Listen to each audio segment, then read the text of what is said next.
এই মাইলস্টোন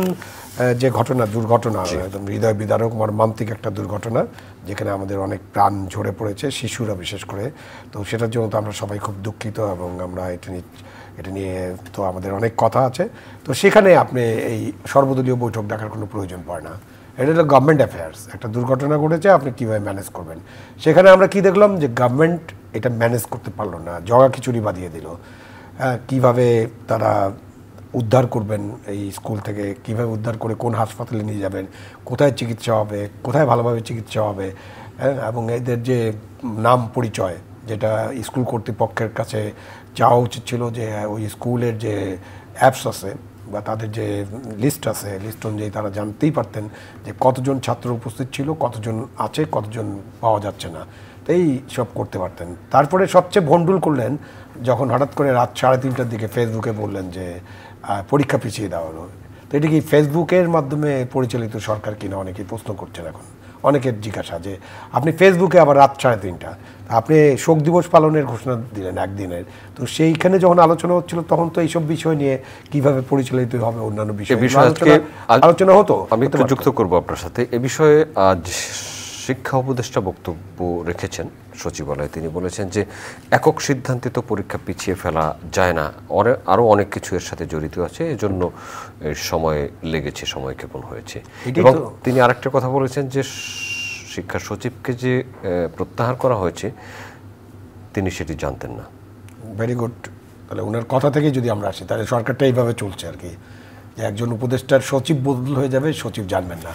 এর আগে অন্যরকম একটা কথা শুনছিলাম উনি নাকি শিক্ষা সচিবকে বলেছিলেন যে পরীক্ষা পিছিয়ে দেন তখন শিক্ষা সচিব নাকি এটা পিছিয়ে দিতে রাজি হয়নি এটা গুজব হতে পারে এরকম ফেসবুকে একটা ভেসে বেড়াচ্ছিল তারপরে একজন শিক্ষা সচিবকে আপনি প্রত্যাহার করে দিলেন বা তাকে সরিয়ে দিলেন চাকরি থেকে তো একক সিদ্ধান্ত হবে না এটা তো একক সিদ্ধান্ত হবে না এটা আমরা সবাই জানি তা আপনি কন্ট্রোল রুম খুলতে পারেন যে কোনো সময় অনেক ঘটনা বিশেষ করে গোপালগঞ্জের একটা কন্ট্রোল রুম খুলেছি না আমরা ঢাকা শহর থেকে কন্ট্রোল রুম করে আমরা গোপালগঞ্জের পরিস্থিতি অবলোকন করেছি এবং এখান থেকে সিদ্ধান্ত দিয়েছি তা আপনি এই এত বড় একটা দুর্ঘটনা ঘটলো এত আহত নিহত তারপরে আপনি কোনো একটা কন্ট্রোল রুম কেন করলেন না এবং আপনারা বসলেন না কেন এটা তো প্রধান উপদেষ্টার দপ্তরের পাশেই যে ফরেন সার্ভিস একাডেমি আছে যেখানে এখন তারা পুরোপুরি ব্যবহার করেন সংবাদ সম্মেলন এবং নানান বৈঠকের জন্য সেখানে তো তারা একটা কন্ট্রোল রুম চালু করতে পারতেন সেখানে আলাপ আলোচনা করে তো সিদ্ধান্ত নিতে পারেন এই সিদ্ধান্ত নিতে আপনার রাত 3:30 বাজবে তারপর আপনি ফেসবুকে পোস্টিং দিবেন তারপরে বলবেন যে আমাদের সিদ্ধান্ত নিতে দেরি হয়েছে কেন সকলের সাথে আলোচনা করার দরকার ছিল এটা গ্রহণযোগ্য না তারপরে তাকে জিজ্ঞাসা করা হয়েছে আপনি কি পদত্যাগ করবেন কিনা সেটার উত্তরটা আরও চমৎকার তিনি বলেছেন যে নিয়োগকর্তা বললে পদত্যাগ করবো কিন্তু সবাই তো নিয়োগকর্তার দিকে তাকিয়ে আছে ডক্টর ইউনূসের নিয়োগকর্তা হলো ছাত্ররা উনার কথা যা আমি বুঝছি যে উনার নিয়োগকর্তা হলো ডক্টর ইউনূস যদি তাকে বলেন তিনি পদত্যাগ করবেন তো এই যে জগা খিচুড়ি পাকিয়ে ফেলা হচ্ছে সব বিষয় নিয়ে এবং জগা খিচুড়ি পাকানোর পরে আপনি যখন রাজনৈতিক দলগুলোর সহায়তা চাইবেন এবং তার আগে তারা তো ঠিকই বলেছে যে তার আগে তাদের সাথে কোনো আলাপ আলোচনা নেই কী পদক্ষেপ নেবেন আপনার ভবিষ্যৎ পরিকল্পনা কী নির্বাচন কখন হবে নির্বাচন নিয়ে কী চিন্তাভাবনা এবং আপনার সংস্কারগুলো কতটুকু বাস্তবায়ন করবেন সব বিষয় নিয়ে তো একটা এবং জুলাই সনদ এই মাসের মধ্যে হওয়ার কথা সেটা কত দূরে এগুলো সব বিষয় নিয়ে তো আপনার রাজনৈতিক দলগুলোর সাথে আলোচনা করতে হবে হঠাৎ খালি রাজনৈতিক দলগুলোকে ডাকলাম এবং তারাও আমাদের রাজনৈতিক দলগুলো মনে হয় খুবই এখন ভদ্র আচরণ করছে মানে খুবই লয়াল টু দ্য গভর্নমেন্ট